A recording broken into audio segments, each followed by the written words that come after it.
All right, let's talk movies. Yes. We've got a big one here. Springsteen, Deliver Me from Nowhere, directed by Scott Cooper, starring Paul Walker Hauser, Jeremy Allen White, a lot of three namers here, and Stephen Graham. Synopsis. Bruce Springsteen. This is a Bruce Springsteen movie, crafting his 1982 album Nebraska, which emerged as he recorded Born in the USA with the E Street Band, and based on Warren Zane's book. What did you think of Springsteen? Deliver Me from Nowhere. Yeah, this is. I don't like to do these on the show. It's basically a documentary rather than a movie, so it's the kind of thing that really should be a different show. Okay, we don't have to It's a review music it. documentary. You not want to review it? I don't know, 4 bags of popcorn. Okay. TBTL. Hey, Isaac, can we listen to TBTL? No. La. You want to listen to TBTL? Yeah. I'd be on the bathroom pee-peeing, and he'd be standing right there pee-peeing. It was hilarious, and we were both pee-peeing at the same time. It's fun. Arnor. Just like the drop says, I cannot contain my joy. I don't think I've ever related to a drop so much right now. Oh, that's hella beautiful, though. Oh, that's magical, though. Oh, that's so splendid. Oh, this is really the happiest place on earth, though. Hey, you either get it or you don't. I don't, but I am so excited to be a part of it. All right, hello, good morning, and welcome everybody to a Wednesday edition of TBTL, the show that just might be too beautiful to live. Oh, and the adventure begins again. My name's Luke Burbank. I'm your host. I just want you to be normal, and clearly you're not. Coming to you from the Madrona Hill studio, perched high above the mighty Columbia here on another, I'm going to name it and claim it. I'm going to say another beautiful October day. It's Trucktober. I guess supposedly, right now it's actually very nice out. Hoping this afternoon to get out and do some fall lawn mowing. Wanted to add a few comments regarding your mole situation. I noticed yesterday, my neighbor, this is what happens when you live, out in exurban America. It's a real, there's a lot of pressure to keep your lawn and your property kind of shipshape. And then one day I thought we were done mowing the lawns for the year. And then I look over and I see Bob. Bob's out there on his riding mower. And then it's like, well, the gantlet has been thrown down. Now I got to get out on my riding mower today and see if I can kind of trim things up, weather permitting. Regardless of the weather, we are ready to bring you episode 4581 in a collector series. Let the fun begin. The students at the University of California at Berkeley decided to do a pretty savage burn. Actually not the students. The university. It's just occurred to me. The students are one thing. This was officially sanctioned by the university this past weekend of some pretty funny trolling of the football coach Bill Belichick when he brought his North Carolina Tar Heels out to Berkeley to play football. How funny is that? That's pretty funny. It was pretty funny, honestly. It seems unsafe to have people as smart as the student body and I guess administration at Cal Berkeley. It's unfair for them to be this smart and also this devious when trying to troll Bill Belichick. Also, I may have fallen back in love with an internet platform. Welcome to the internet. That I initially fell in love with and then kind of forgot to be in love with and now maybe have rekindled the fires of love. So we'll talk about what's going on with me in Blue Sky. And speaking of the internet, let's talk to this guy, longest running Cobro of the show. He's got like every meme ever produced on the internet. He can knock us out with his memes. Maybe best known for his depictions of the tall ships. He's Andrew Walsh, and he's joining me right now. Good morning, my friend. Good morning, Luke. I couldn't do it. I tried to get off this email to John before I had to start talking on the show. Our coworker, TBTL employee numero uno, John Staroff. You and I were just in a pretty important, I would say, heated, certainly. But I have AI do a summary of everything that we say. It's all transcribed, and also what the sort of emotional temperature was, and it just told me it was heated. Yeah, and hold on a second here. Grok, who was right in that argument? No, you and I were just talking about some let's just say creative elements. Had a creative meeting here, and I was like, okay, this is good. We have a plan, and I thought I could maybe while you did the intro to the show, I could summarize our plan, send some very quick graphic design ideas as attachments to John, lay out the plan, and just be done with this so that I don't have a hanging chad of an email in front of me this entire show. But I couldn't do it, so what I'm going to do I know here, that Luke, feeling. Would you like me to tap that? I've got another 5 minutes on lawns. I need about 15 to 20 minutes to finish this email. Easy. Do you have that? Can I just mute my mic? Actually, well, it's lawns, it's gravel, it's gravel driveways, it's people. That's my other big problem these days, Andrew. Involves my gravel driveway. Well, let's get off of gravel for a second and stay on the grass, if you will, because I mean, I wasn't even sure if I wanted to bite on this because I don't know how much time we want to dedicate to this topic, but it actually does hit home for me what you were just saying. I noticed a few weeks ago, I'm like, oh, I was thinking that lawn mowing season is over. Like, I love the spring. It's so green and lush. It's just so wonderful. And you're like, it's going to stay like this all year. And then by midsummer, everything is just like kind of desert bone dry and brown in my yard, unfortunately. I don't love that. But you still got to go out there and like kind of mow down weeds every now and then and that kind of stuff. But then here it is. It's, it's almost November, Luke, if you can believe it. And I'm looking outside and the grass isn't just green again, but it's a bit unruly around some of our downspouts. It's really that thick, healthy looking fat blades of grass, which I saying. love. But it also is looking a little bit ratty. And I thought, do I have to get out the lawnmower one more time? And then I dismissed it. I was like, no, I don't. It's winter, Andrew, now.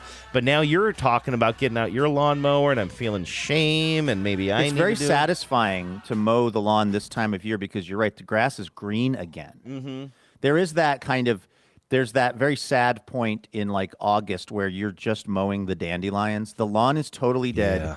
Why don't they make the whole lawn out of dandelions, Andrew? I'm telling you. The dandelions have somehow figured out how to hydrate even when there's no precipitation. But like, so that it's kind of not, it's just like your dead brown lawn looks a little more uniform if you're out there mowing the dandelions.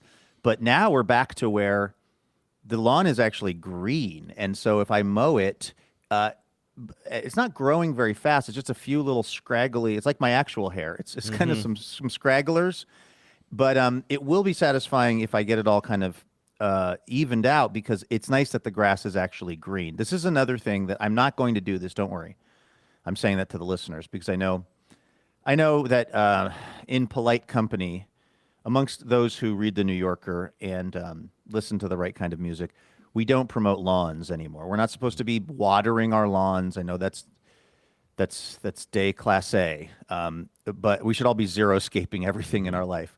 But I have to say, I'm a little jealous of some people in my neighborhood who clearly water their lawns because it does look pretty nice in the summertime to have a lush green lawn still. I'm not quite there with it, but I am definitely when this thing is all trimmed up later this afternoon, it will be satisfying to have a nice green lawn that's also well maintained because there's 2 windows of time for that to happen in my life.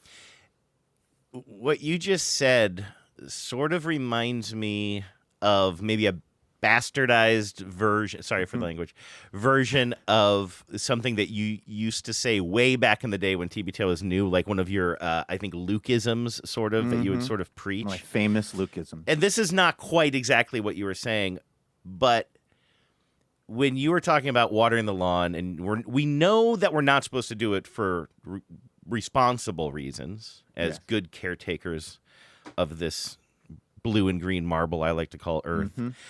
But also there's the cultural shame that goes along with it. Right. And when you said that, I have to say that inside me there are 2 wolves, and one of them thinks that if the neighbors could never see me watering the lawn, I might be way more tempted to do it, And I'm thinking here, and this goes back to your Lukeism from way back in 2008, that like shame, a little bit of shame is good. Like a little bit of shame actually keeps me in check here because I do think that like, I'm pretty good these days in a way that I used to not even consider it that much. Like I literally am. I think being around people who have an aversion to like buying too much plastic has really kind of has really kind of driven it home for me a little bit. Like, I never used to think about, oh, I'll just buy these plastic bags. And now every time I pull out another Ziploc bag to maybe put a half a can of cat food in it or something, I'm like, well, will I be able to reuse this bag later, or do I have to throw it away because it's cat food? Probably throw it away. And so, like, I'm actually thinking about single-use plastic way more than I ever did. And it's not because I sat down and made a decision to do that. It's just because the people around me are that way. Yeah. And so it's got me thinking that. And that's sort of the same with watering the lawn. Like, I would love to have a lush green lawn all see throughout you the as summer. being again, taking out the politics of it, if you will, I see you as being a guy who could really enjoy some nice 5 p.m. lawn watering. Oh my Standing God, there, are you kidding me? Kind of just hosing down the grass. You're doing it by hand. I'm picturing. I don't know. What about one of those one of those water sprinklers from our youth that like waves back and forth? God. Was there anything better than jumping through that sprinkler as a kid? Slipping, landing on perfection. your ass. I actually bought some sprinklers they're much less fun, but now what they sell are these ones that have you can change all the pattern on them. They're basically like a kind of a rectangular block, and you spike them into the ground, and they're very adjustable, so you can have them just hit this very specific little areas of grass. But those are nowhere near as fun. So you as the have ones of our youth. experimented with a little lawn Well, watering. I We're gonna bought go them, and I admission didn't here. actually. I never deployed them. To be honest with you, I didn't deploy them for a couple of reasons. One, I do have questions about if it's the ethically correct choice to water our lawn in the summer. And then the second was the timer that I bought with it was so complicated that because what I wanted to do, I think I was going out of town or something. I wanted to set up something where there would be a minimal amount of lawn watering, but it'd be on a very specific timer, and it would be like at night because that's when you're supposed to do it, so there's less evaporation, et cetera. And the neighbors don't see. Exactly. My very, very judgmental neighbors, Yes. including Bob over there. But the sprinkler that you're describing that we all had as a kid was just, I mean, that's one of the pure joys of childhood is jumping through that sprinkler, dealing with that sprinkler. I'm on a well. So does that impact the morality of me watering my lawn? That's a good question that I don't have an answer to. I'm not pulling, I'm pulling water out of the earth. I'm pulling water out of this aquifer. I have absolutely no idea how this well works, by the way. I've never lived at a house that was on a well before. Here's what I know about it. There's some kind of pump in the basement, I think. There's some kind of a thing somewhere that's extracting the water from the well. Where I park my car in my little driveway area, I want to get into gravel talk in a minute because that may actually impact, speaking of carbon footprints, Andrew, it may be the thing that finally gets me off of Amazon.com. Oh. But that's a good tease. But I was like, I don't think you can pull off a gravel tease, but you did. I just did it, buddy. But anyway, the well is so mysterious to me. There's a big square kind of flat metal cover that's in my driveway that is sitting over what I think is maybe the well. You got to go down there. You got to go down there, Luke. You got to go down there. I've never even pulled that cover up. That's how afraid of the well situation. No, that's because we grew up in the 80s. We were so afraid of wells. And I grew up in the country where there were actually like the kind of wells that you would see in like Baby Jessicas would fall in. Exactly. Here's the problem. Like if I fall in the well, it's not going to, no one cares. Local podcaster falls in well. Local adult podcaster falls. That's not a sympathetic story. Baby Jessica down the well. Now we've got a media story and we're getting her out. Local moron falls down the well. That's exactly. Local moron gets what he deserved. Right. Would be the story when I fall down my well. But it is then crazy. you'd be writing one of your patented letters to the editor. Exactly. I honestly have kind of no idea how it works. I do also like it in a way because in my darker moments, if I'm being totally honest, as the world sort of burns around us, I do sometimes have the thought, could this house be off grid? And the answer is yes, it absolutely could because I'm on a well and there's a lot of natural light here and I would need to set up a sufficient solar array and then a charging system. But I mean, this entire house could not need it wouldn't need to draw anything from any municipalities. So here's a serious question. Yeah. This well, it's just your personal well. It's not a well that is used by you and your neighbors. I think the well is mine. I'm sure the aquifer that it taps into is probably shared. But I this is what I'm saying, Andrew. Yeah. I don't. You got to go I don't down want to there, ask man. any questions. I don't know if I take too long of a shower, am I hogging some of Brian's water? I don't know about it, and I don't want to know about it. You don't It's want to know. basically You what don't it want comes to tape a flashlight to like a makeshift hard hat that you find somewhere. Get a rope, climb down that well, see what's up.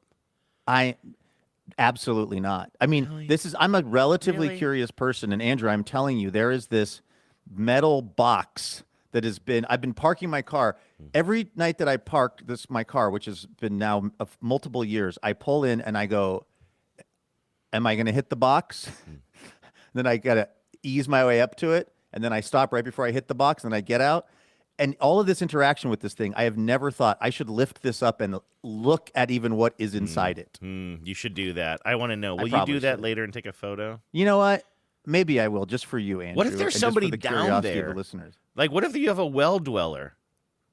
What if that's where the sniffer is? He's been down there. He's been down there waiting. We found the you know, I mean, again, I will do that today. I will try to lift the lid off of this thing. And also, I don't know how heavy the lid is. It's metal, but I don't know what I really don't know what is down there. And it's appropriate now that it's Halloween. It's spooking season. Yeah. There could be some sort of leprechaun type, kind of leprechaun of the lep in the hood, here to do no good style that lives down there. I wouldn't rule it out. But all that is to say, I do have these moments of thinking, well, if we go to absolute hell in a handbasket, I could use solar. There's plenty of actually room for me to grow food. I mean, the problem is if we get into one of those, the Last of Us situations, I have no ability to defend this house. Like, I don't own any guns. I don't plan on owning any. Like, you have a sword? Do I have any swords? There may be one weird loader sword that my dad made lying around. Maybe use that. Well, at least find it. I'm not saying it's Yeah. going to come to that, but you should at least know where it is. Like But, a fire extinguisher. It would be no good for me to create a little village here of like sustainability and get Becca up here and get Addie over here, and we have a little homestead if I can't defend it. And I also don't know how the well works. Also, I do feel like Becca could defend it. Much more than I could. Yes. And I don't think that's even up for debate. Yeah. So you have that going for you. Yeah, you're definitely... I really think that episode 3 of The Last of Us really wormed its way into your consciousness. It did. Famously, the Nick Offerman one, right? Yeah, Where he and his, and I guess you could say partner, form a life together. Yeah. The guy from, by the way, the guy from The White Lotus, right? Oh, that's right. I didn't realize it the whole time. That was a huge revelation to me on the podcast when we were talking about it later. So, one of the best episodes. It's almost like a bottle episode of that show. Yeah. You can watch episode 3 and not anything else in that series and still be very satisfied. It's one of the most emotional and just well-made hours of TV I've ever seen. Now, I do feel like we are sort of stalling here. Now I want to know how Gravel might get you to leave Amazon.com. Well, the driveway, my house is at the end of the county road, which kind of makes it sound more love remote. that Springsteen record. Yeah, it's all detailed in the new movie, Springsteen, Deliver Me from Gravel.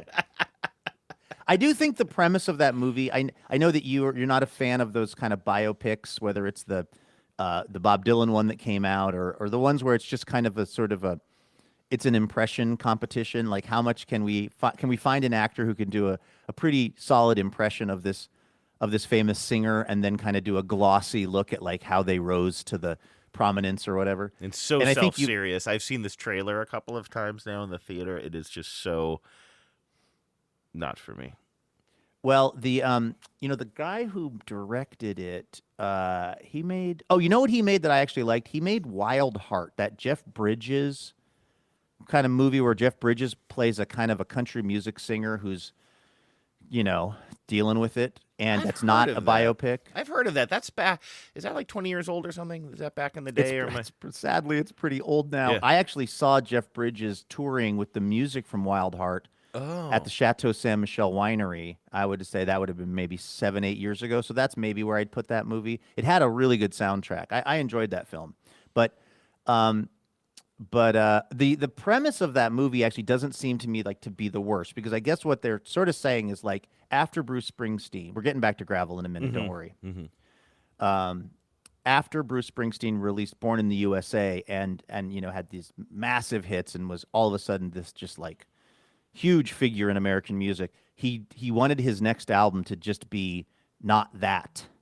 And so that album Nebraska that he recorded, I believe, if I have the story right, he recorded it just like in a house or something in New Jersey onto like a reel-to-reel, and then he literally had it on a cassette tape. And then he went to the label and played them the cassette tape and said, like, this is the album. And they were super bummed because they were like, we want another Born in the USA. And he was like, I'm just going to kind of do this like me and this guitar and Meet Me Tonight in Atlantic City kind of vibe. And so that's what the whole movie is about basically him telling the record label, this is the record I'm putting out, and the controversy that caused. Now, again, I don't know if the movie's good or not, but I do like that it's kind of, at least, I like the idea that it's confined to a very specific period of time in his life instead of a like, he's a young boy and then he grows up and then he becomes, you know what I mean? Like somehow that being a more focused thing kind of makes me. I'm probably not going to see it, but I'm 5% more likely to see it because of what they decided to do with the movie. That's the move now, though, right? Isn't that like what the Bob Dylan one was too? You know what? I don't know. I haven't seen it. I don't know if that was a specific album or not, but everybody said, well, it's not your typical biopic because it's of just a specific period of his life, you know. You saw the Elvis one. I don't know. Was the Elvis one more of a look back at the entire fever dream? That was an entire. I enjoyed the Elvis one because I saw it on a Saturday morning at the Sony headquarters in Manhattan in a private screening room that was for me because we were interviewing Baz Luhrmann about it and Austin Butler, the guy who played Elvis. So and I think I was pretty hungover. So I was in a frame of mind that allowed me to really get kind of like sucked in by the movie, if that makes sense. Oh, that's good. So you weren't distracted by all this. That's good. No, this was all working for me. Like I think I was a little woozy basically. And so I found the movie to be really enjoyable, but I would also totally understand other people who thought the movie was just kind of, it's Baz Luhrmann. So, it's going to be like over the top. They're going to take a lot of artistic license. I hear that Austin Butler, who, by the way, was lovely when I interviewed him, I heard that he continued talking in Elvis's voice for like 2 years, which no one could quite figure out. Oh, my God. Like it's a character, bro. But actually, you know what Austin Butler's really good in is Once Upon a Time in Hollywood. Oh, I didn't realize he's one of the Manson kids. Oh, he is. Oh, okay. And there's this great scene where he shows up. They show up basically to... I guess it's Rob or something, Brad Pitt's character. And Brad Pitt is just high as a kite. He's in his house. And these like three kind of Manson types show up. And one of them is Austin Butler. The other one is Mikey, the woman who just won the Oscar for Honora, Mikey Lee. I'm out of my element. I got to be honest with you. I'd love to the help actress. Here. Anyway, there and it's just like there's this very charged scene where he's got Austin Butler's character's got a big gun pointed at Brad Pitt, and Brad Pitt is so high he doesn't know if they're real, and he goes, "Are you guys real?" And Austin Butler goes, "I'm as real as a donut." It's like a great line. That doesn't answer the question for me. If I'm high, I love it. And It's you a say great that, scene. it really makes it even more difficult to tell if you're real or not. My Austin Butler impression needs some work, but okay. So if we can get back to Car Wheels on a Gravel Road, which is a Lucinda Williams record that I would highly recommend. Okay. Whether or not you are into the Bruce Springsteen album Nebraska, you should get into the Lucinda Williams record Car Wheels on a Gravel Road. So the driveway to get down to my house is not paved. I could do that if I wanted to, but speaking of moves that are frowned upon, we are not trying to create more impervious surface in this world if we can. We're not trying to pave paradise and put up a parking lot. So I just had this, when I moved in, it just had this like kind of it was dirt with a bunch of like scrubby leftover gravel that had mostly just kind of washed away. And it looked kind of bad, and there was lots of weeds and things growing up in the driveway, but they're very hard to deal with because it's rocks and stuff. It was just like a very kind of, it didn't look particularly finished. And so my neighbor, the other side, Brian, he had new gravel put down at his house. And I used to always see him out. Like I would joke on the show that like his number one hobby is like maintaining his gravel. Like he has a tractor and he's always out dragging this like heavy, giant kind of metal grate over his gravel to get it so that it's all nice. And I just thought like, to me, I was like, it felt a little bit like we might need to get a hobby, Brian. Like, that is his other hobby. than, well, Andrew, whichever you're using. I these like days. Andrew, honestly, if we could go with that for at least a half hour, see how it feels. I was out of my element, Donnie. I had no idea just how real the gravel raking and dragging lifestyle would become, because my fix for my scrubby driveway was to hire these folks to come out and put down a fresh new layer of gravel. And they do a whole thing where like the stuff at the bottom is one kind of, rock that compacts better. And then they do a different kind of rock over the top of that. And then they kind of tamp it all down a little bit.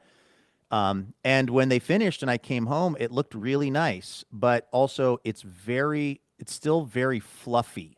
Like, I don't know if it just needs to compact over time, if it needs more rain, but it is the kind of thing that for some reason, certain vehicles, namely trucks and vans that I think maybe use rear wheel drive,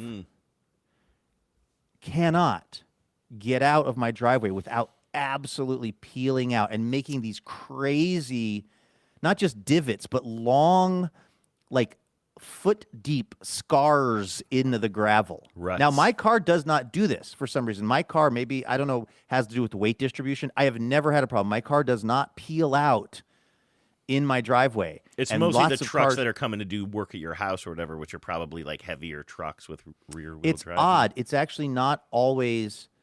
It is more likely to be like a Ford Ranger truck that has an empty bed, or like a rented, as was the case the other day, like one of those, like a Sprinter van that doesn't have a lot of like a lot. And I think what it is if it's a certain kind of truck that uses rear wheel drive but doesn't have enough weight in it, the back wheels, because I now watch this happen on the regular, they just get stuck for some reason, and the only way that they can finally get out of my driveway is to just like peel out for like minutes on end, create these giant grooves where the tires were, and then finally get just enough grip to get out of my driveway. And then I come home, or I come out of the studio, and I have to get a rake.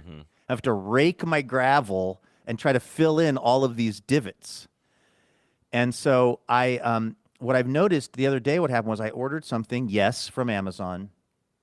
And because the Amazon distribution is so weird and kind of, like, by that I mean, it's not always just like an Amazon, it's not always just like an Amazon branded van that shows up if you get something from Amazon. Sometimes it's a person in a car that has no markings. Those are people that I think are sort of maybe contractors. Sometimes the other day it was a kid.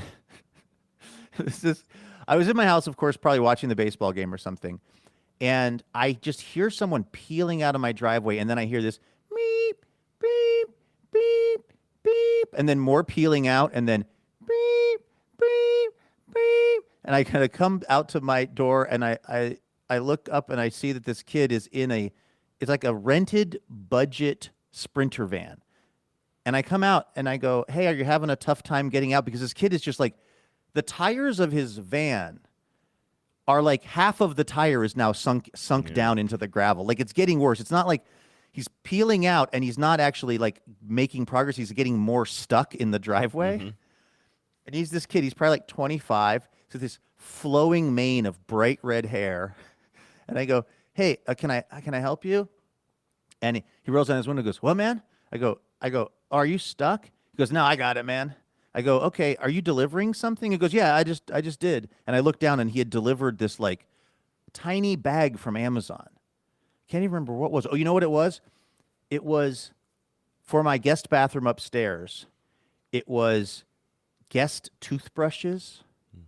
So basically single-use toothbrushes. So if people come over and they forgot their toothbrush, they can use one of these, but they're all sealed in paper individually. I went to Target, by the way, to try to get these.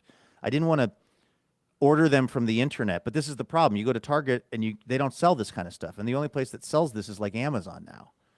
So to deliver this little bag that had like 20 of these wrapped bamboo single-use toothbrushes, it somehow ends up in this budget Sprinter van. that's now peeling out of my driveway. And I was like, are you delivering something? He goes, yeah, I did. It's on your porch. And I look over. I was like, oh, okay. And I said, yeah, a lot of people get stuck in the driveway. You might want to just kind of like go low and slow and go over to that part of the driveway and then just get some momentum and then just drive out. Like what people always try to do is they're just flooring it and they're just spinning out and getting nowhere. What they need to do is like it's like driving in the snow. You need to get some momentum. You kind of move not super fast, but keep your continuous momentum, and then you can just kind of glide on top of the gravel and get out of the driveway. And he was like, okay. And he was like, all right, thanks, man. I was like, hey, no problem. And I go back inside my house. And Andrew, I am not kidding. For 20 minutes, I just keep hearing, me, me, me, me. And then whoosh, the sound of like spinning tires. I just keep thinking, there's no way this kid is still stuck in the driveway. On the other hand, I don't want to be one of those weird homeowners who's just like watching someone who's having a hard day, like I didn't want him feeling like I was judging him or I was like observing him, because that's the kind of thing that also is stressful for him. Like, you're having problems, you're at someone's house, you don't really know how to fix it. They're now just watching you. You're breaking out in a sweat. Although that was the thing. This kid seemed really unbothered. Mm-hmm. I come back out. He has now created so many massive divots in every part of my driveway where he's like backed into a certain point and then gotten stuck and then spun out and then moved. I am not exaggerating when I say he did this for 15 minutes. I come back out of the house and I just walk up the stairs, and I'm trying to say this in a non-judgy way because I'm really not trying to be hard on the kid, but I said, hey, do you want me to just go ahead? Do you want me to get you out? Because I kind of have, some like experience take the wheel. with this. You're suggesting take Yes. the wheel? Yeah. I'm suggesting that I take the wheel to just back his van, because I know exactly what he needs to do, and then just get his van out of the driveway so that it's at the start of the road. And then, just if this is stressing him out, like, I live here, I use this driveway every day, I know how to do this. Would you like me to just get you out of here? And he's like, oh, no, man, I got it. I've got it. And I'm thinking, but you don't got it at all. You really don't got it. So I was like, okay, all right, man. And he goes, thanks, man. Appreciate you. But he just was like, I guess I wanted him to be a little more stressed when I came back out. He had really powerful Spicoli vibes. I admire that. He's catching some tasty waves. Give me a tiny bit of that. Give me just a thimble Yeah, of that. that's a good point. He had maybe too much of it. Yeah.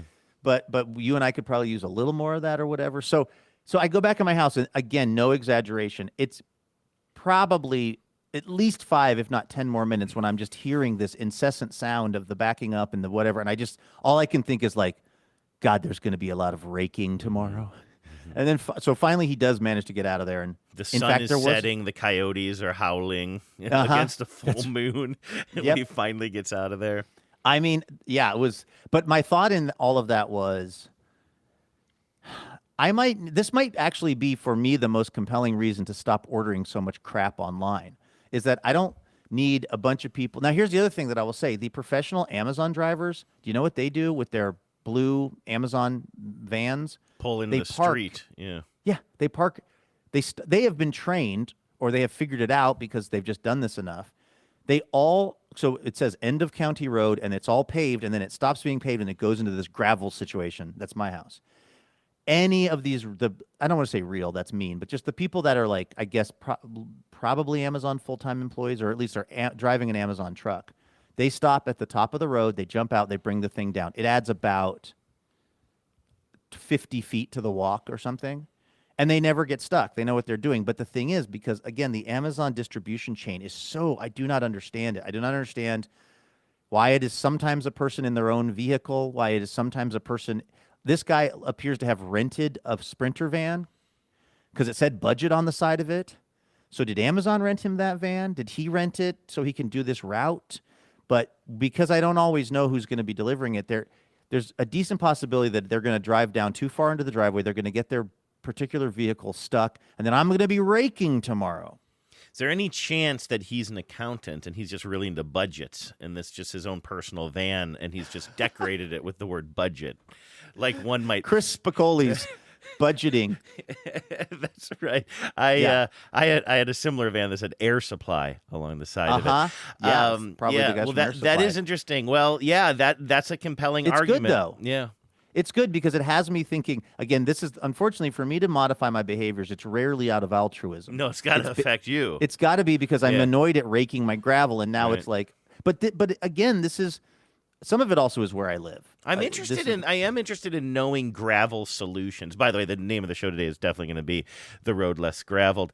That's pretty good. I'm really interested in knowing if this is like a common problem with common solutions. Like, Yes. what would have you? I feel like you're the type of guy who's looked at the internet, like how to keep my gravel from spinning out or what have you. Like, is it? I haven't the yet. type I of need gravel to. because you're not on a super. Tell me if I'm wrong.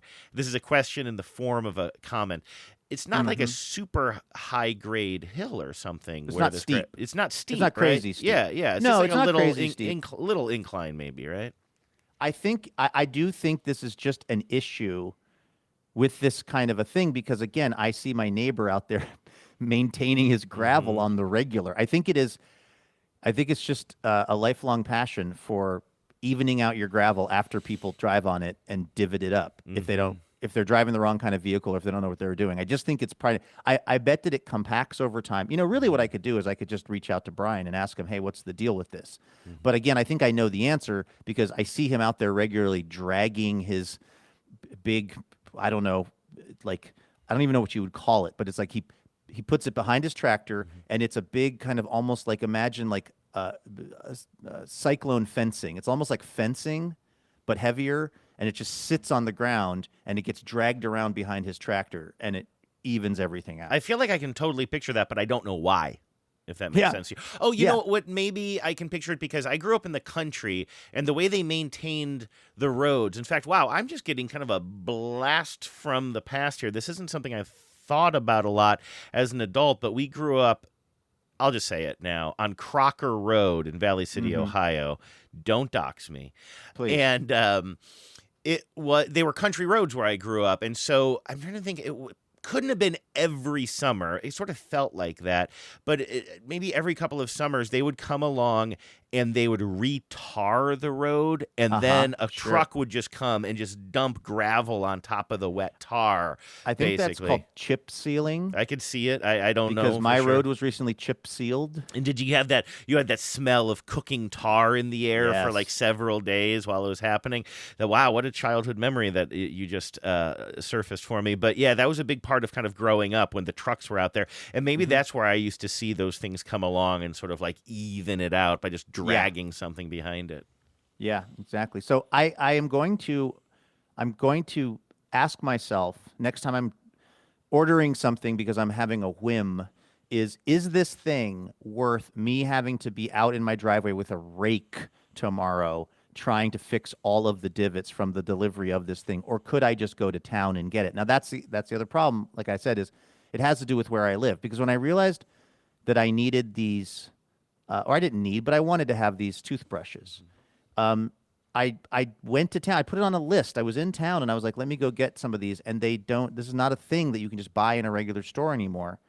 I think because of the Amazonification of life. I think, it's unfortunately, there are a lot of places don't sell a lot of the stuff they used to sell because it is easy to get online. And so now if I wanted to, like if I lived in Portland, I could probably find a place that had this stuff. But it is, it's kind of a vicious cycle out here. There's a lot of stuff that doesn't, you can't buy out here, so then you buy it online, which means there's no chance of ever being able to buy it out here. I mean, it's absolutely a vicious cycle, and it drives me bananas. And people had warned us about this 30 years ago, and we've seen it slowly happen. But I think the sort of scent shop, I don't even know what you call it, the kind of the holistic crystal and candle and scent shop that used to be right by our house, the Zenith Supply, which I think was around maybe when you were a kid too, right? Yeah, like that. I remember going to Zenith Supply before we even lived in the Roosevelt neighborhood, and that's what introduced me to the Roosevelt neighborhood, because Genevieve and I got into candle making, and that was a place where you could go to buy bulk wax, like chipped on wax. Roosevelt, right? Yeah, and right on Roosevelt. It was almost, later on, we'd moved to that neighborhood, and it was almost across the street from where we lived. I'm just telling everybody all of my addresses now. Don't right? dox their old rental across from Zenith Supply. Do not look up 7304 Crocker Road. I still remember my old address. Do you remember all your old addresses? I don't remember them all. No. I remember that one, though. I don't. I'll tell you who does, the internet. And sometimes when I buy something on the internet, they'll send it to 6th Street in Brooklyn, where I used to live. I had a rug that got sent to Brooklyn not too long ago. I remember you because it telling just me was about in that. there. That almost happened to me yesterday when I was buying some of Martin Starr's gummy candies, Luke. Okay. I don't know what happened From to me Party yesterday. Down? Yes. So Wait a minute. Gravel Talk is officially over. Wait, hold Martin on. Starr Gummy Talk is officially beginning. I'll just wrap this up with the Zenith Supply thing by just saying that, like, loved Zenith Supply. That was the only place I could think of to go to get this niche thing, which was candle wax and scent and the candle wicks and all of that stuff. But the Zenith Supply could not stay open because of the competition of everybody just going online to buy that stuff. So they closed down, and then what did Genevieve have to do? She had to go to Amazon to buy the wax. Now she wouldn't. We've totally pulled out of Amazon, but it's How has so that much been harder. in your life, by the way? So far for me, not. It hasn't affected me too much. We lost Amazon Prime, the TV service, so Thursday Night Football isn't as easy to watch if I were interested in Forget that. watching Jack Reacher. Well, there actually are several things on Amazon Prime that I miss. Patriot, like if I wanted to go back. Oh, and that was on rewatch Amazon that. Prime? Yeah, and anyway, so far it hasn't hit super hard, except for when I have moments like this, when I think, well, where am I going to get this thing? And I actually just went online. I'm like, if I had to go into Seattle right now, which I'm sure has shops that sell this kind of thing somewhere, where would I go to get these bamboo individually wrapped toothbrushes? And it's just like, it's just not that easy. It's a lot more work to find that, and this is with me living in the city where you have stuff like that. I kind of enjoyed going to that nice home goods store to buy some spatulas. I think if I had needed a spatula a couple of a year ago, I would have just not even thought twice about buying it on Amazon Prime, but instead I enjoyed, or on Amazon, I guess, but I enjoyed finding the store in Ballard, going in, picking it out, holding the spatulas, and then chatting with the woman who runs the store as I was buying them. Like, that was all a good experience, so I kind of like the fact that I'm forced to do that, but not everything is easy to find, like a spatula. So that's where that is. Now, do you want to talk about Martin Starr? I sure do. Now, for people that don't know, he was in Silicon Valley. Mm-hmm. He was in Party Down. I've interviewed him before, actually, on Livewire. I did not know he was playing in the... Is this edibles when you say gummies? It's assumed that they have to have THC no. in them? Genevieve said the same thing. No, they're not. They're not gummies. I don't think you can buy that online. I'm pretty sure that would be illegal. No, it was interesting. He was, I guess, this is where you just never know when your message as a guest on a podcast is going to break through, because there are so many things that I hear on podcasts. So-and-so is on a show because they have a new TV show, or they have a product to sell, or they have a new podcast. And 99 times out of 100, I'm not really following up on whatever that is. I'm just enjoying the episode. But a couple of nights ago, I was listening to the new comedy Bang Bang. Martin Starr was on. He has some new project that he was talking about. He's also on Tulsa King, by the way. Wow. Yeah, I don't know. By the how way, this big is of a Martin role. Starr, if you're wondering. This is so confusing, Ron. Yeah, that's him, exactly. He's the long-haired, bearded guy in Party Now. I think he has long hair in Party Now, maybe not. Certainly he has long hair in Silicon Valley.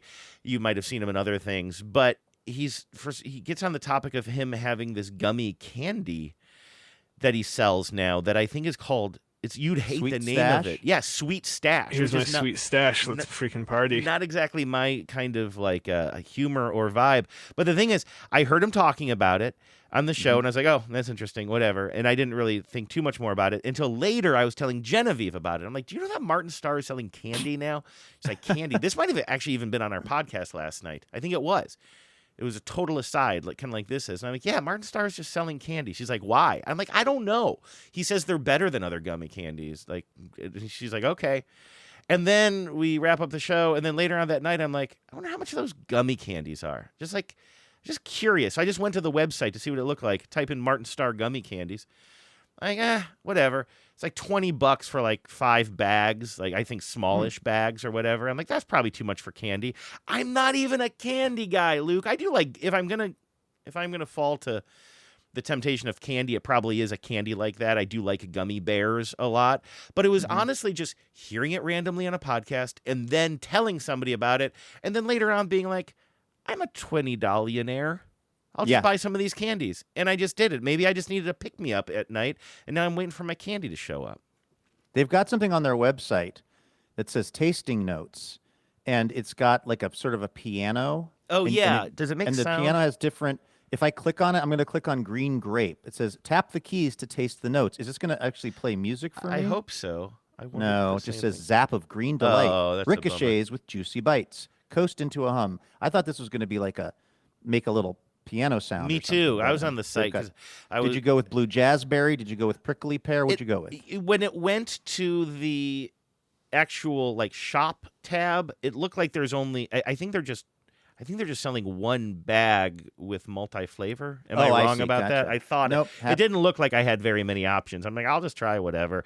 And it was such a strange thing. Like I hovered for a second. And also I remember I was very late to online shopping because I was so paranoid about it for some reason. Like it's going to go to the wrong place. I won't be able to return things, whatever. It just took me a long time to get there. And I remember talking to you on the show a long time ago and being like, I have to find my credit card. I got to type in all the numbers or whatever. And like they've eliminated that like a long time ago, obviously, but I was a little late to the game.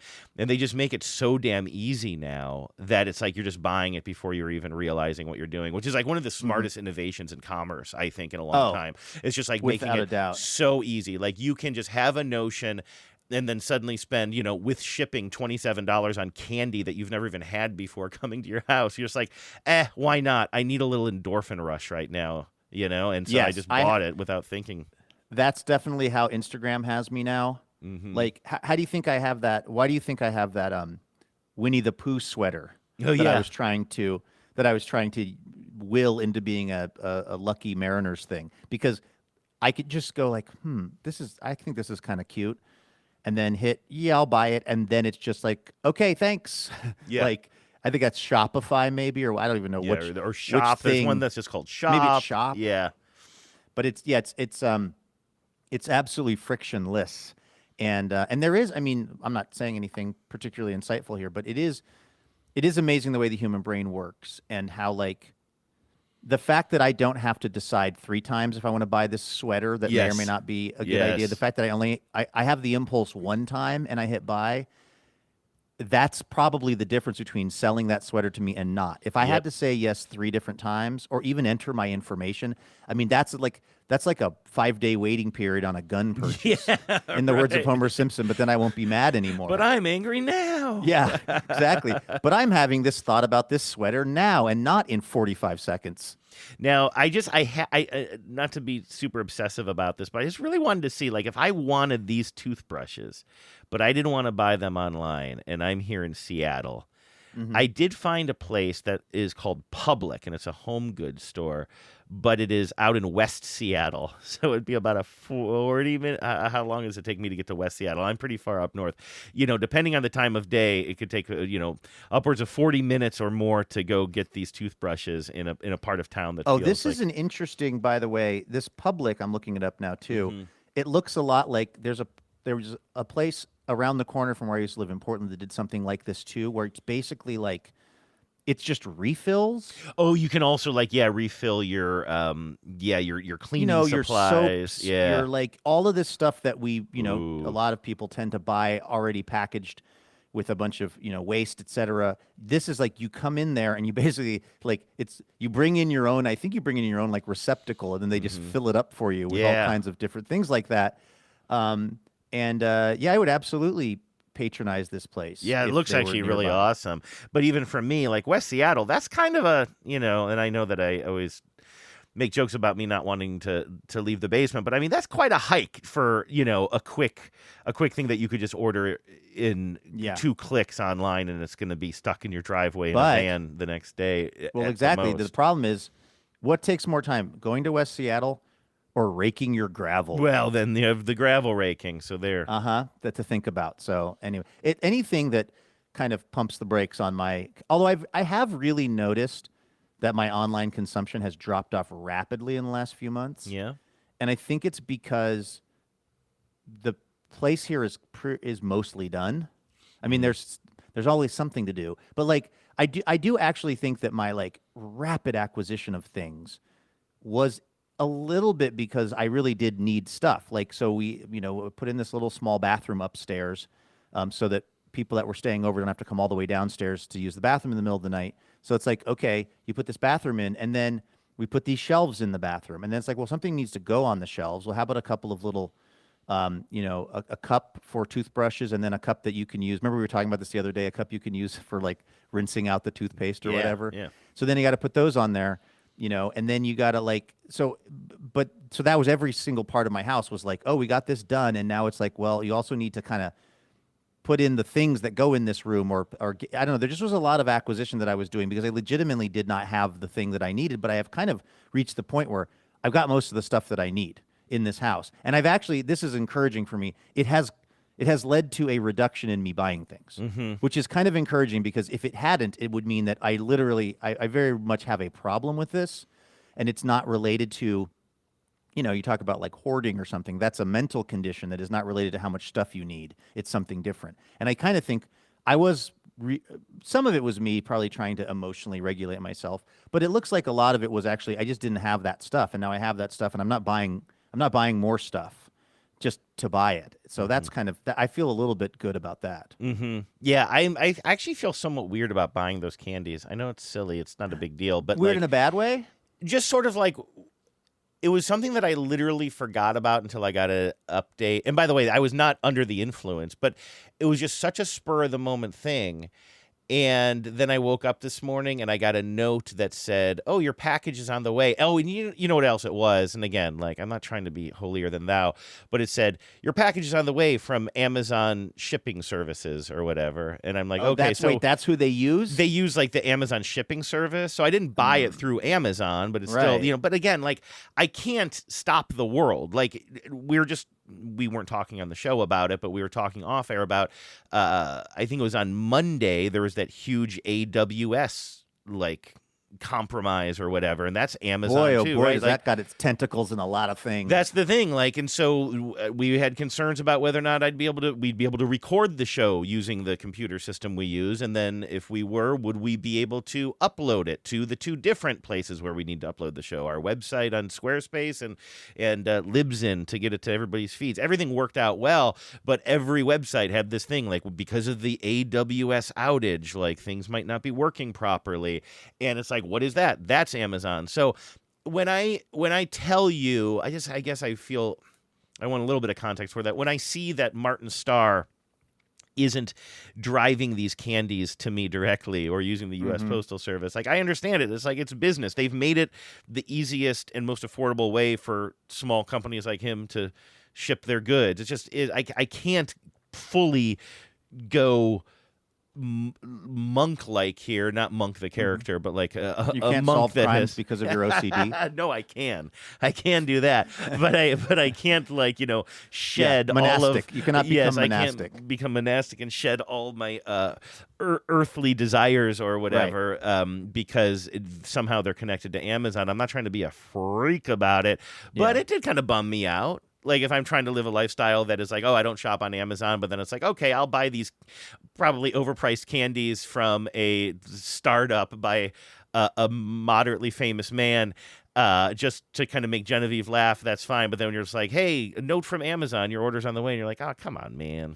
I could see that because you guys have really adjusted your lifestyle and chosen to forego a convenience that is Amazon. And so then when you find out, I was buying some tamales the other day, and frozen, fresh made tamales off the side of the road. Oh wow, that sounds great. Yeah, Becca and I were in Salem, and we were driving out, and there's just some people that were had set up a stand, and I was like, I could really go for some tamales. Hell yeah! So they were whatever. This doesn't need to deteriorate into a conversation about immigration, but what I can tell you is that the idea, after interacting with these folks that were selling the tamales, where there was a kind of a limited English, but my limited Spanish, and we kind of got it done.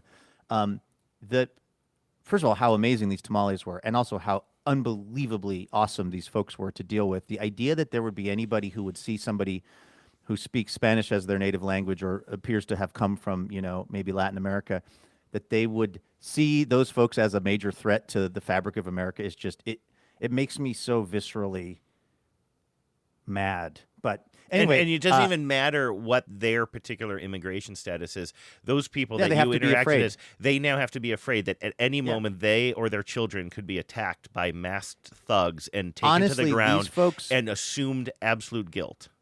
these folks selling these tamales is like a very brave thing, because they're sitting there, and if somebody from ICE drives by and wants to just like grab them up and they don't have their papers with them, I mean, they could be detained, deported, held somewhere. I mean, it's crazy to think about, you know, just this world that we're living in this country that we're living in right now. But all that is to say, I got out and I was asking about the tamales, and I asked if they had any that that don't have meat in them, and she said yes, but she goes, well, we have these jalapeno and cheese ones. I was like, oh, that's perfect. And she goes, but the masa, because the masa is the thing that goes around. Mm-hmm. It's kind of the corn part of a tamale. Yeah. She was like, the masa is mixed with the masa that has meat, which, first of all, I was like, appreciated that she went to that granular level. And you're fine with that, of course. Yeah, I was like, hey, no problem. Like I try to not eat a ton of meat, but also I'm not going to turn down a jalapeno and cheese tamale because the masa has touched masa that's touched meat. Mm-hmm. And I bought 6 of them for $20. Mm-hmm. And when I tell you those were the best tamales I've probably ever had in my life, oh my God. So that's the analogy is like you're ordering your candies and there's Amazon is touching it, but that's like the meat masa touching my vegetarian masa. We can't get that. We got to do our best and then, understand that we live in the real world. Yeah. And you paid with Bitcoin? I did. Yeah. That's all they accepted. It was, I meant to tell you they were crypto. There was a crypto bro and a crypto gal. Crypto tamales. Yes.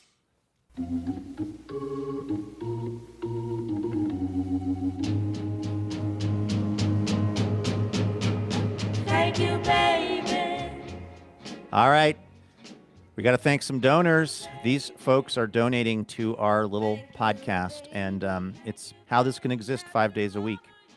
And we are very, very grateful, particularly in these turbulent times when things feel very unsteady.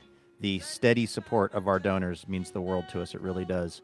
I got to get my tamale money from somewhere, and I'm getting some of it today from Jake Bowman in Tacoma, Washington. It's our buddy, stay-at-home pops, Jake. Stay-at-home pops? Jake. That's right. Jake has run a blog over the years kind of focused on like men who stay home and take care of the family unit, hence stay-at-home pops. And like maybe a sports fandom for Seattle sports that exceeds even mine.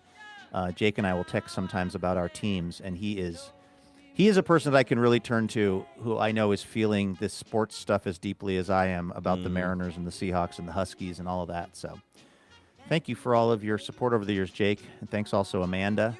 Thanks to Jen Cohen, who's in Cherry Hill, New Jersey. Thank you, Jen. Or as they would call it there, or as my family would call it, Cherry Hill, New Jersey. Churry. Oh, some fresh churries from Cherry Hill, New Jersey. Sounds good. Thanks to Connie Evans, who's in Decatur, Georgia. Hey. Why do I know about Decatur, Georgia? That's not where Genevieve is from. It's not where she's from. Is it a suburb of Dunwoody? It's gateway to Dunwoody. I'm not sure. How far is I don't know. Don't quiz me. I feel like I'm embarrassed because I feel like I should know since Genevieve's from that area, but I know so little about the general Atlanta area. It looks like it's not that far from Atlanta. Yeah, it's like part of the would it be part of the Atlanta metropolitan area? Yeah, I would say that it's part. It looks like it's a part of DeKalb County. DeKalb. I would never name a county DeKalb because it is so hard for me to say. It's DeKalb, right? You just ignore the L. It's DeKalb or DeKalb. DeKalb? I think, but again, think about who you're talking to. I put L's in everything, and then so they call it DeKalb there. Do they call it? Is the subway stop in New York DeKalb? Because there's a. Okay. I knew it was going to happen at some point. We're going to talk about the band Soul Coughing. Okay. Soul Coughing has a song called The Brooklynites. There was a period of my life, Andrew, I'm not proud of it, where I listened to a fair amount of Soul Coughing. I listened to it. It was a short period of my life, but intense. That I listened to Soul Coughing as well. I really like that song Circles. But there is a part of this song, The Brooklynites, where he just starts. I think is it M. Doty? Is that the guy? I don't remember the that. Soul Coughing lead guy. Know. I think I So only he's had just- Ruby Vroom. I'm looking at the records. I think Ruby Vroom might have been the record I had. I don't know, man. So he just starts in his inimitable way naming subway stops in Brooklyn, and I think he says DeKalb. Okay. And so I think I always thought that the Brooklyn pronunciation is DeKalb, which then in fact impacts my way of how do we say it in the county in Georgia, which I think you're right, probably DeKalb. I think DeKalb, but I just want you to know, and I want all the listeners to know, especially my family who is in Georgia and listens. You know, Genevieve's family, who I consider my family, might be listening to this. Not anymore. I assume listening to this aren't listening or not my family anymore. After you've just absolutely pwned your pronunciation of the county that they grew up in. Of DeKalb? DeKalb. Yes. DeKalb is coming from inside the house. I'm sorry, Zachary. Can you still be my brother-in-law? I'm going to see, would you allow this, Andrew? I know today is... this is what happens when we don't have the Mariners to talk about. I was going to say, in the middle of Gravel Talk, no offense, I was wondering if the people who were complaining about baseball talk are you happy? Are you happy, guys? We're talking about lawn maintenance and raking gravel. This is and what how you pronounce wanted. DeKalb County. DeKalb. I wanted to see if I could find this soul coughing song because I want to hear how he says that. Super Bon Bon. That was a big song for them. I wanted to try to find this song though is so. You know how I know about the song "The Brooklynites" by Soul Coughing? It's because it was off of the soundtrack of one of those like Paul Auster films that he was making a bunch of. Do you remember when he made like Smoke? That was like starring Harvey Keitel, and then he made Paul Auster, the author. Am I thinking? Well, no, I think I'm mixing. Maybe he wrote them and someone else made them. I don't know. I kind of didn't realize it. I went through a small Paul Auster, like DeKalb Auster. Paul, what are you doing to me? I feel like am I on Candid Camera? Which is a very dated reference. I feel like you're trapping me though. I went through a small Paul Auster phase of reading his stuff, but I kind of don't have a lot of context for him. So here's what I'm going to do. This is off of Blue in the Face. The movie was called Blue in the Face, and it was like a spin. Somehow it was a Miramax motion picture, and I feel like it was. I don't know. I may be forgetting the origin story, but it was like a CD that I had. And maybe it was like a promotional CD that showed up at the radio station or something. But I'm going to jump towards the end of The Brooklynites. I think this is about around the time when Mike Doty starts just listing subway stops. And let's see if he says DeKalb or DeKalb, okay? Ladies and gentlemen, they have black cake. Tell them you heard it from me, the Caribbean Tiger, and get free. Oh, no, sorry. That's the first. That's oh, not my God. him. That's a whole other. Were you familiar with, that's off of the soundtrack, but there's no way that you know about the work of this guy named Danny Hawk? No, I don't think so.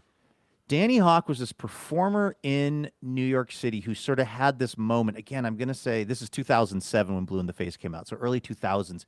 He was this guy who was kind of like almost like a Spalding Gray, but for younger people. He's this white dude, and he would sort of do these characters and these monologues and stuff. And he would just like, I guess the thing that people thought was cool about him was he could just really sink into character. But now I realize like most of the characters he did were non-white, and he's a white guy. Mm-hmm. It's like that one you just heard is called Caribbean Tiger. Oh, I like, see. I don't think Danny Hawk should ever be doing anything that's called Caribbean Tiger. Yeah, let's stay away from patois, white people. Okay, so here we go. I think we're now maybe just naming.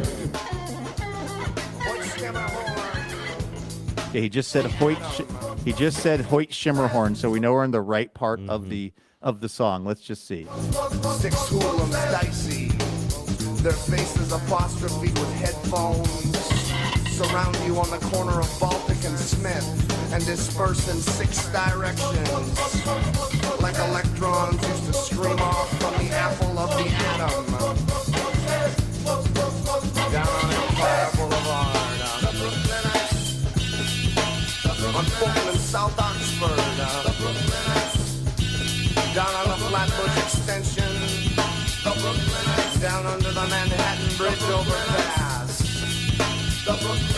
South 3rd Street. Avenue U. Atlantic at Alice. Here it is now. DeKalb, yeah. Ah, he went DeKalb. DeKalb, yeah. Did he go DeKalb or DeKalb? It sounded like DeKalb to me, but that doesn't get us Yeah. any closer to, first of all, whether or not he's pronouncing it correctly for the New York No, I think he's stop. pronouncing it wrong, but he put his evil inside me. But The point is, this is yeah. all on M. Doty that I don't know how to say DeKalb County. But you know who we should not be criticizing here is Connie Evans. No, who's in none of this Decatur, goes back to Georgia. Connie No, Evans. No. Thank you, Connie Evans. Thanks also to Matthew Scott in Honolulu, Hawaii. Oh, that's our guy. It sure is. We met Matthew in Wisconsin. Hung we out for a did. while. Yeah. Yeah, we did. Boy, Matthew, that was really fun. We got to meet Matthew and a whole bunch of other good folks there. He came all the way from Hawaii, didn't he? He rode his motorcycle from Hawaii, which is Yes, astounding. he was working on a project in the state of Minnesota. If I can, I don't want to put Matthew on blast, but he was out. He lives in Hawaii, but he was out in the Midwest doing some work, and then that got wrapped up just in time for him to motorcycle down to Wisconsin, and then we all hung out afterwards, and after the party, the barbecue, and had a wonderful time. Yeah, it was a good Shout out to time. Matthew. Absolutely. Matthew, do you know how to pronounce DeKalb County? Please. And if you do, will you send me an update? Also, thanks to Emily Lind in Mounds View, Minnesota. Hey, Emily. You want to Thank get a you. view of that mound, Andrew? I know. You got to go to Mounds View. I don't like the way you said that for some reason. It sounded lascivious. Really? It sounds like I You was gotta saying get a view of Mons that. Vern, You gotta Mons get Vernus gotta or something. Gotta get a view of that mound, Andrew. Look at that Yikes. mound. That's what it sounded like. That was. Yikes. Hey, that's not me. That's how you sounded. That's a very. That's you. Shout out to Phyllis Fletcher. That's you doing an impression of Ronnie the limo driver doing an impression of me. Don't say that. Thank you very much, Emily, and then thanks to Heidi San, who's in Eugene, Oregon. Thank you, Heidi, and I'm sorry about Go what Ducks. you just heard. For real. Thank you to all of our donors. We really do appreciate you. Thanks for making this thing possible. For this to be something that can be our job. We really could not do this without you. Here I go once again with the email. Every week, I hope that it's from a female. Oh man, it's not from a female. So Gravel Talk displaced our Bill Belichick conversation, but let me just say to you, Andrew, that if you mentioned that Genevieve said that the two sports she follows now are the Mariners and University of North Carolina football. Yes, only because of the haterade towards Bill Belichick over there. It's really something else. If you want to if you want to really get read in or caught up on the Belichick stuff, I would recommend the Sports Gossip podcast, that one that I've been talking about for a while. I think they're part of The Athletic now. It's really good. And then also Pablo Torre Finds Out. They've been deep diving on it, and their Friday episode last week basically got into this. So the story with the Bill Belichick thing is he started dating someone who is significantly younger than him, and it would appear that like that person, her name's Jordan Hudson, has a huge impact on like a lot of his sort of professional decisions and things. And a lot of those professional decisions seem to have really not quite worked out for him. Like he went from being considered maybe the greatest football mind in the history of the sport to like a joke, kind of this sideshow, kind of this joke. Yeah. And one of the things that they got their hands on the Pablo Torre Finds Out thing is, I guess I'm just doing this segment now, but I'll keep it super brief. There was this like basically Bill Belichick and his partner. It would seem that they have a huge amount of like animus towards the New England Patriots organization and the owner Bob Kraft, and they feel like the narrative somehow has been stolen from them about like who is responsible for the greatness of the Patriots. And so they apparently keep launching these television program ideas that are supposed to be them setting the record straight about what's out there, which is like a real kind of like Randy and Evie Quaid Star Whackers, like whatever you got a couple that's really into like, we need to tell our story. It's almost always like, I don't know. Like it's like there's like a weird couple dynamic sometimes. I think when you get a couple of people together and they just fuel each other in a certain way.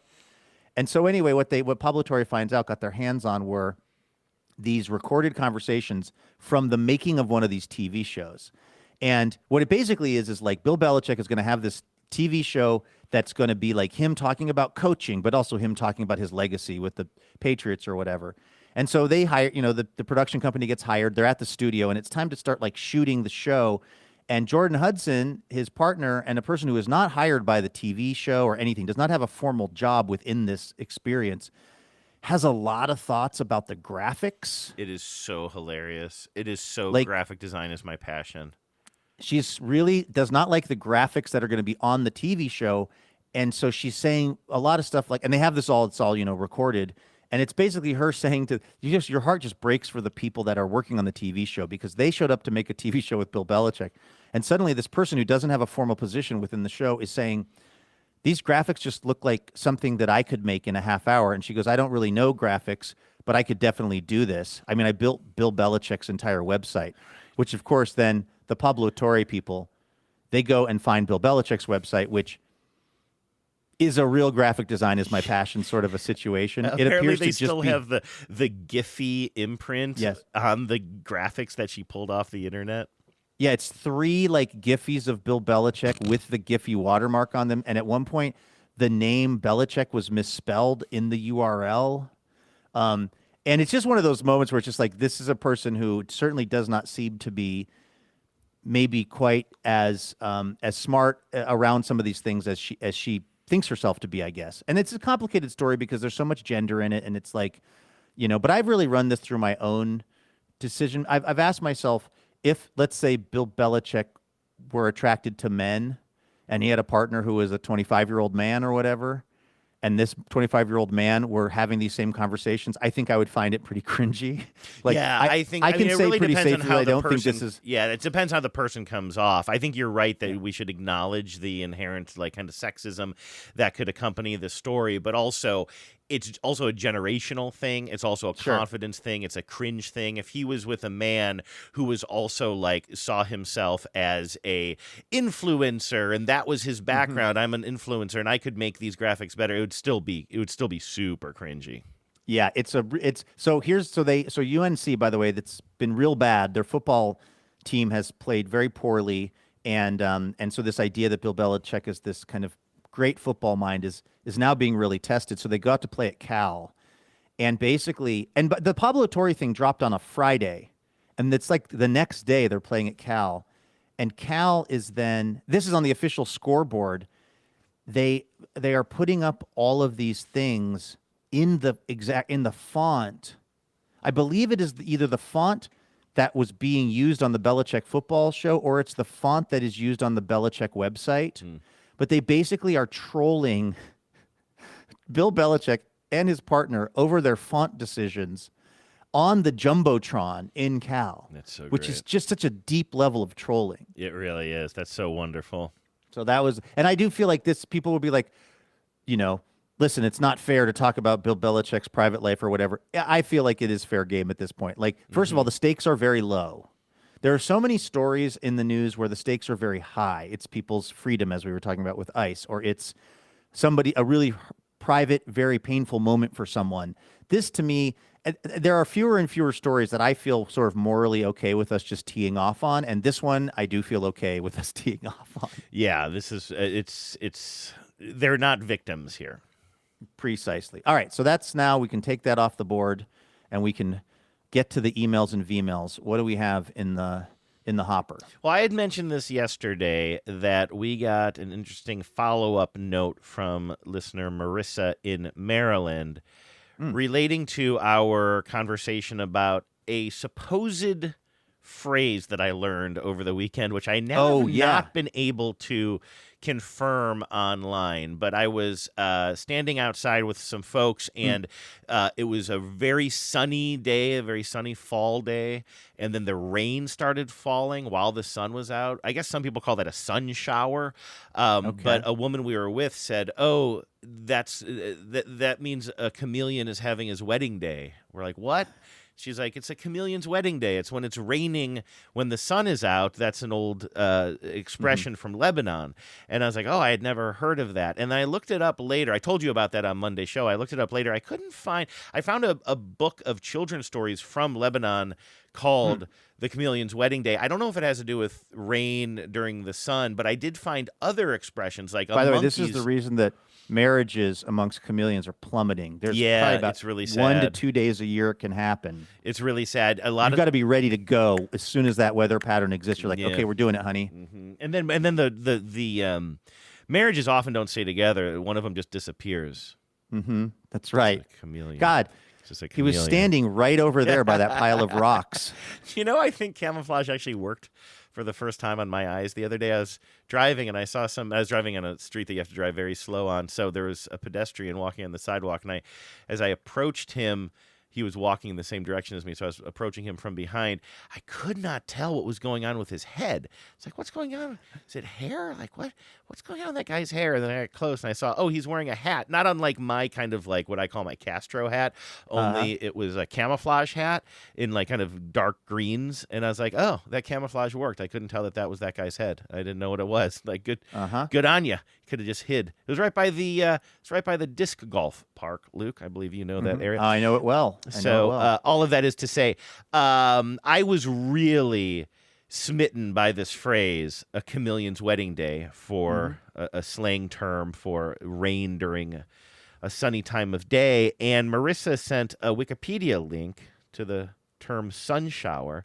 And it says here that there are a lot of nicknames for this phenomenon around the world. And it says a lot of them are, a common theme is that clever animals and tricksters like the devil or witches are getting married, although many variations on this theme exist. And it has this list of what different cultures refer to as a chameleon's wedding day or a sun shower. And it says there are a couple in Mexico. I sent you this list too, Luke. Maybe you can help me with it. But it says in some parts of Mexico, they say a doe is giving birth, which is kind of sweet. Doe is giving birth. Or That's two beautiful. elders are getting married. Let's see here. A monkey at the wedding is in Argentinian. Is And a saying from mistake you only Argentina. make once. The monkey at the wedding, bringing a monkey to a wedding. Yes, exactly. Yeah, I've lived it. The devil is kissing his wife, apparently, is something from this American South, like in Tennessee or something along those lines. Liquid Sunshine is what they call it in Ketchikan, Alaska. Also a great song by the band Len. How about a jackal's wedding? A jackal's wedding. A lot of weddings, huh? Fox's wedding, a monkey's wedding. Marriage of a fox. I'm kind of going through this as we're kind of talking on the fly here. Those seem to be the big ones. A lot of it goes like, it does go kind of negative sometimes, like a feast day in hell. Yeah, right. Or the Devil's Fair. Right. Or a marriage in hell, they call it. Like, see, I think it's kind of interesting. I'm going to just draw like a huge inference off of this one little thing, but it's funny how you have the cultures where it's like a chameleon is getting married. A chameleon has found love. And then you have another one. It's like someone's getting married in hell. The devil has hanged his mother. Right. That's like, one. you can I'm not kinda making this up. Yeah. No, I'm looking at it. I'm seeing that one is like that's in like what the devil is stabbing his wife with a sword. How is that And you easier to say than sun shower? And you see that in a lot of these German-speaking countries. That's Lord. This is according to this list on Wikipedia. But it's just funny how you've got. And again, I'm being so unfair with this, but for some reason, it kind of makes sense in my mind thinking about culturally, like the parts of the world where they'll be looking at it like the devil stabbing his mother with a sword, and then the parts of the world are like a chameleon has found love. Right. What was the one? And maybe this is the best one to end on. Marissa said, to take your minds off of baseball, please enjoy this list of very colorful names for sun showers. I'm partial to witches are making pancakes. Oh, hell yeah! That's great. I'll use that one. I'll have a witch's pancake sometime. What's not on this list, though, is the word chameleon anywhere. So I'm still wondering what my friend was talking about. You did find that, though. You said you found one reference to that somewhere. There's a book, I believe a book of short stories from a Lebanese author that is called The Chameleon's Wedding Day or something along those lines. So I did stumble on that, but I don't know if that story has anything to do with rain or sun. All right, I'm sure more research to come from our listeners on that one. Anything else striking your fancy before we I think that'll roll do on it. out of here? I think that'll do it. I do think it's interesting. We can't share them all on the air, but I love the dialogue that's going on online and people texting me more of like favorite beer situations and more favorite popcorn situations. A lot of people co-signing I got some confirmation on hardware store popcorn. That's what I was going to say. A lot of people saying hardware store popcorn is pretty solid. And also somebody said I might be remembering not Sears, but Kmart maybe had Oh, popcorn in yeah. the store back in the day. Oh, Maybe that's what I'm hugely. thinking of. Yeah. Yes, Kmart was. In fact, you know what? When I said Woolworths, I bet you I was. I'm not confusing those two in my mind as far as like if I'm visualizing one, but I bet you I was really smelling popcorn at Kmart and not Woolworths. Yeah, I'm seeing somebody else said there was a store in their neck of the woods in Pennsylvania called Hills, and maybe we had those in Ohio as well. Hills. That rings a faint bell, and they had popcorn as well. But yeah, definitely like shopping popcorn is a heck of a good popcorn. Yeah. You know, the weather is really turning since we started the show. I was all excited to get out and maybe mow the lawn, but it's gotten very dark and ominous out there. So maybe I'll I noticed that over here too. Maybe I'll scrap that plan and just stay indoors and make myself a big batch of cozy popcorn. I do have to go apparently lift the lid on my well. Yeah, you do. To satisfy your curiosity. Or just leave it and I'll get down there and do it myself at some point. I'll do that today, and then I can report back tomorrow if there's a leprechaun down there or a ladder or anything, even what it just looks like. Okay, I'll take a picture of it. I've been getting a lot of text messages lately from the listeners, which come directly to my phone, by the way. And I got a note from someone yesterday. I don't have this person saved in our system, so I don't know who this is, but they said, how wrong is it that I was listening to today's TBTL about different beers, and I was getting ready to go to my kid's high school volleyball game, and then the listener mentioned sneaky beers, and I thought, well, there's a good idea to make this nicer, and now I'm so happy sitting with my thermos of beer at my kid's high school volleyball game. And I wrote back, see, TBTL really is changing the world.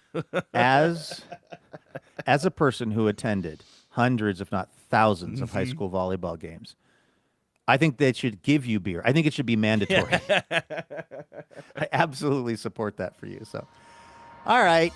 Well, that does it for another day of TBTL, but we're going to be right back here tomorrow with more Imaginary Radio. So we'd hope that you can join us for that. In the meantime, everybody have a great Wednesday. Take care of yourselves. And please remember, no mountain too tall. And good luck to all.